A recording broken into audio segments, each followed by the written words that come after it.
That's a good answer to your question, I think. Thank you. I appreciate it. So, right there, we'll work our way back. We'll come to the second after. Just a quick question about your thoughts about recent events at your alma mater, Harvard, and what lessons you might take from what's going on there. Yeah, there's two lessons.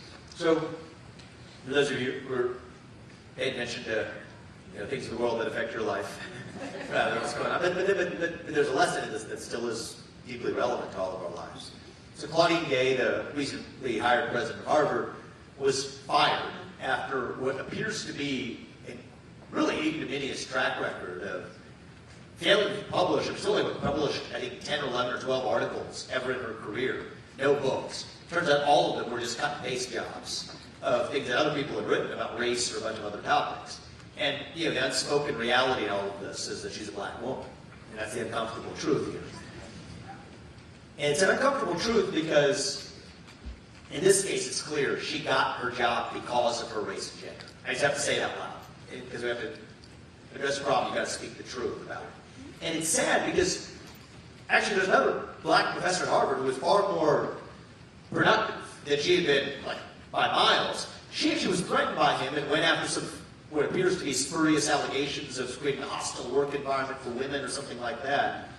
Because she was threatened by anybody else who might actually expose the charade that she got her job because of her identity politics. And especially if there's a black man who's much more productive, that poses a threat to her own identity. And so what are the lessons that came out of this? Eventually, there was enough of an exposition of this that she ended up having to step down. She didn't do it gracefully. She did it calling out the system, every misogynist, racist, whole 9 yards. What are the lessons? Claudine Gay was to Harvard as Kamala Harris is to Harvard, as Kamala Harris is to the Democratic Party. When somebody quits their job with utter incompetence, I mean, in Kamala Harris's case, it's like the equivalent of Claudine Gay at Harvard for her papers that she's writing. Kamala Harris is the person in charge of AI policy in the United States of America. Can you think of a greater danger to the future of humanity? Somebody's running AI policy that quite literally cannot spell AI. That's the truth where we're going right now. But when somebody gets their job exclusively because of their race and gender, as absolutely was the case for Kamala Harris, and as absolutely was the case for Claudine Gay, it becomes very difficult to fire them because otherwise you risk being at the R word, a racist. And there's no greater damnation in modern America, at least until very recently. I think things are changing a little bit as people see the charade. But until about last year, there's no greater damnation in modern America than to be called a racist. So when given the choice between pledging allegiance to that new religion and being tarred with that scarlet letter, you know what? Everyday Americans are choosing to bend the knee, creating this new culture of fear in our country. That culture of fear has spread like an epidemic. So you got the emperor with no clothes, everybody sees it. You can see it with your own eyes, but you can't say it. And that builds distrust. And the sad part is it breeds a new wave of racism that we otherwise would not have had in this country if you hadn't actually created that underbelly of actually creating institutionalized reverse racism and then told, shut up, sit down, dudes, you're told you're a racist if you point out what we all can see with our naked eyes. And so I think it requires more of us speaking that hard truth again. So that's the first lesson. The second lesson actually doesn't even relate to race or gender. It's that Claudine Gay wasn't really a scholar, yet she was the president of the university. So how did she get there? She got there through the root of the bureaucracy. Right? She wasn't a real academic. She didn't have an original thought in her life, it would seem to me. Right? I mean, I'm an entrepreneur. I've written more books and articles in the last year than she's written over a 20-year career. And she's now the president of Harvard as of 2 weeks ago. Is that she rose through the ranks of the bureaucracy. She was the associate dean and God knows what, and rise the ranks of the bureaucrats. And that's actually the moment we live in right now in America, is every institution has been taken over by the bureaucrats. The hospitals, the VA, the universities, the schools, companies, the HR department. I mean, I got the people running the insane asylum. They say the crazy people running the insane asylum. It's the HR department running the companies, actually, anymore. And the biggest mother of all bureaucracies, the one I'm looking to fix, the bureaucracy of the federal government. It's not even Biden who's running the show. I don't sit here criticizing Joe Biden because he's not even really the president. He's a puppet for the bureaucrats who are running the show. So this is what I called in my first book, Woking. There was a chapter on this called The Rise of the Managerial Class.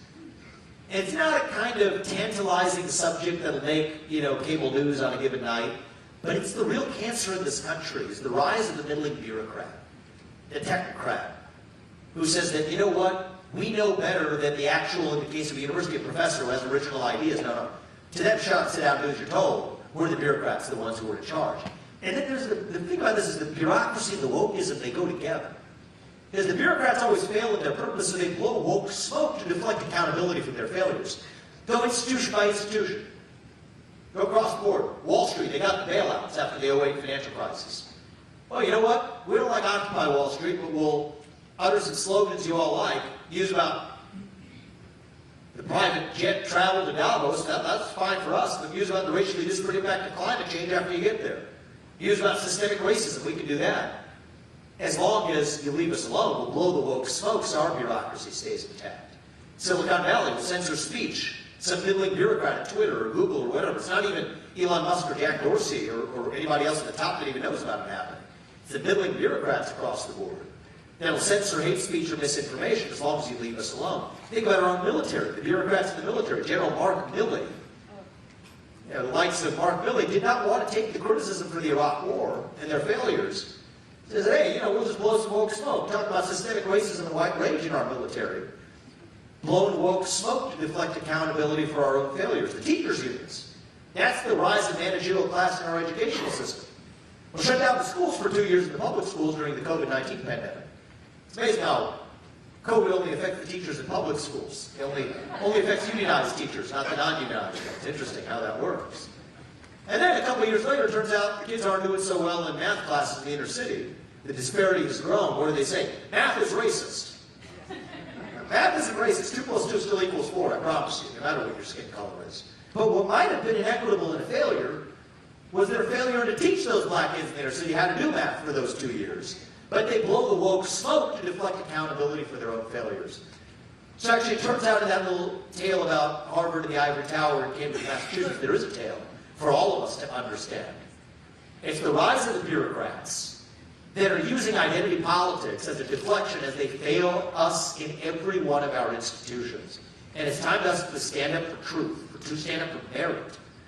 And you know what? Once again, you do get ahead in this country, not on the color of your skin, but on the content of your character. And an institution, including the government, ought to serve the people who it's supposed to serve, rather than the bureaucrats who have actually taken it over. That's the lesson I take.